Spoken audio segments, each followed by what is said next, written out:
एक डॉक्टर साहब की है जो दिल के बहुत ही अच्छे थे। तो उनके साथ आगे क्या घटना घटती है, तो चलिए आगे पढ़ते हैं। एक डॉक्टर साहब अपने अस्पताल में दौड़े चले आ रहे थे, जितनी स्पीड में चल सकते थे भागे चले आ रहे थे।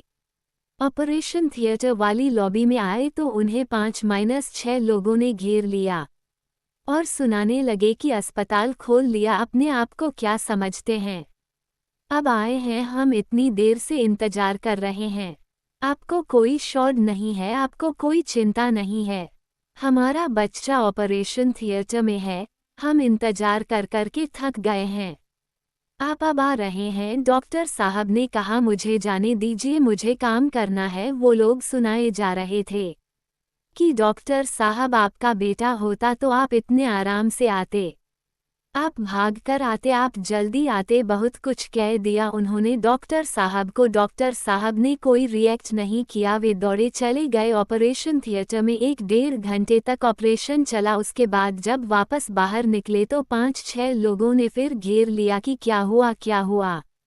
उन्होंने कहा बच्चा ठीक है, वो जल्दी ही रिकवर करेगा, ऐसा बोलकर वो जा रहे थे। फिर लोगों ने सवाल किया कि कब डिस्चार्ज होगा। डॉक्टर साहब ने कहा अब ये सारे सवाल आप नर्स से पूछ लीजिएगा, मुझे जाने दीजिए। और जिस स्पीड से आए थे उसकी 2 गुनी स्पीड से वह निकल गए। ये जो 5-6 लोग थे बच्चे के घर से, उनको लगने लगा इतना घमंडी डॉक्टर, बात तक करने की तमीज नहीं है। कुछ देर बाद वहां नर्स आई, नर्स बताने लगी बच्चे का हाल। उन्होंने कहा बच्चे का हाल मत बताओ, ये बताओ ये जो डॉक्टर है यह इतने घमंडी क्यों है, इतना अहंकार किस चीज का है इनके अंदर, हमें तुम ये बताओ।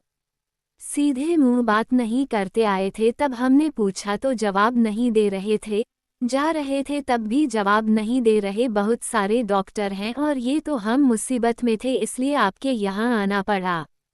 नर्स रूवासी हो गई, इमोशनल हो गई, कहने लगी कि आप ऐसा मत कहिए, डॉक्टर साहब बहुत अच्छे हैं, बहुत अच्छे दिल के हैं, आपको शायद पता नहीं होगा आज सुबह ही एक रोड एक्सीडेंट में इनके बेटे की डेथ हो गई।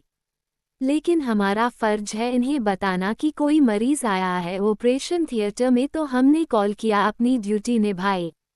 हमें लगा था शायद डॉक्टर साहब मना कर दें, उन्होंने बिना देरी किए बोले मैं आ रहा हूं, और वो दौड़े चले आए, ऑपरेशन थिएटर में गए, आपके बच्चे का ऑपरेशन कर दिए, वो ठीक हो जाएगा, चिंता मत कीजिए। वापस डॉक्टर साहब दौड़ के गए क्योंकि संध्या होने को आई है, डॉक्टर साहब को अपने बेटे का अंतिम संस्कार करना है। बिना किसी की प्रॉब्लम समझे हम रिएक्ट कर देते हैं, हम परिस्थिति समझते नहीं है, बस अपनी बात ठोक देते हैं, और बाद में जब हमें सिचुएशन समझ में आती है तो अंदर ही अंदर गिल्ट महसूस करते हैं।